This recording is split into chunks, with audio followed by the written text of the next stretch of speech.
सांसद अठावले ने सुनाई फनी शायरी। शायरी में राहुल की कैसे की खिंचाई। राष्ट्रपति जी का अभिभाषण मजबूत करेगा भारत नेशन।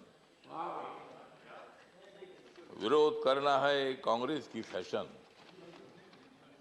विरोध करना है कांग्रेस की फैशन, इसलिए मैं उनके विरोध में कर रहा हूं भाषण।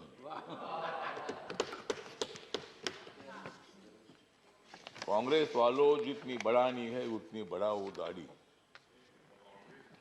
कांग्रेस वालों जितनी बढ़ानी है उतनी बढ़ाओ दाढ़ी, लेकिन मोदी जी की बहुत ही है मजबूत बॉडी। मोदी जी को मालूम है देश के तमाम लोगों की नाड़ी, मोदी जी को मालूम है देश के तमाम लोगों की नाड़ी, फिर कांग्रेस की कैसी चलेगी उनके सामने गाड़ी।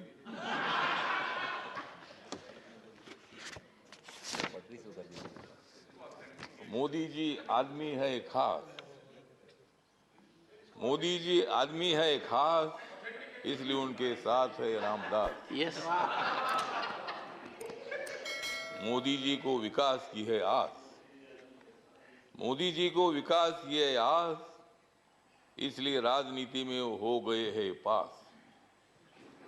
कांग्रेस वाले हमेशा मारते हैं भास, कांग्रेस वाले हमेशा मारते हैं भास, इसलिए राजनीति में हो रहे हैं नापास। तो आज यहाँ माननीय राष्ट्रपति के अभिभाषण पर चर्चा हो रही है और कांग्रेस वालों का और अपोजिशन का आभार व्यक्त करता हूँ कि मतलब वो रोज वेल में आ रहे थे। ये तो मतलब राष्ट्रपति का अभिभाषण ये है मोदी सरकार के विकास की गंगा, काय के लिए लेते हो उनके साथ पंगा। तो दंगा छोड़कर आपने इस चर्चा में भाग लिया, इसीलिए कांग्रेस पार्टी का मैं आभार व्यक्त करता हूं, अपोजिशन का आभार व्यक्त करता हूं और यही आशा व्यक्त करता हूं कि आप हमेशा उधर ही रहेंगे और हम इधर ही रहेंगे।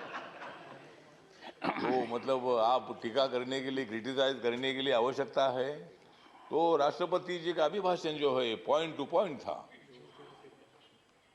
सभापति महोदय, राष्ट्रपति जी ने दलित समाज है, आदिवासी समाज है, ओबीसी समाज है, अल्पसंख्यक है, जनरल कैटेगरी के लोग हैं। मोदी सरकार ने जनरल कैटेगरी के लोगों को 10% आरक्षण देने का निर्णय लिया। मोदी सरकार ने schedule caste and schedule tribe का जो एक्ट है उसमें अमेंडमेंट करने का निर्णय लिया। मोदी सरकार ने मतलब बाबा साहब अम्बेडकर जी का जो मेमोरियल है, कांग्रेस पार्टी ने तो बाबा साहब अम्बेडकर जी को 2 बार हराया था। बाबा साहब अम्बेडकर जी को लोकसभा में आने का मौका नहीं दिया था, लेकिन बाबा साहब अम्बेडकर जी का 125वां जन्म दिवस नरेंद्र मोदी जी ने बनाया। बाबा साहब अम्बेडकर जी का फोटो सेंट्रल हॉल में नहीं था, जब वीपी सिंह जी थे तब उन्होंने वो फोटो लगाया। कांग्रेस पार्टी को उसकी भी जानकारी तो नहीं थी कि भाई बाबा साहब का फोटो जी सेंट्रल हॉल में बैठकर बाबा साहब ने संविधान लिखा।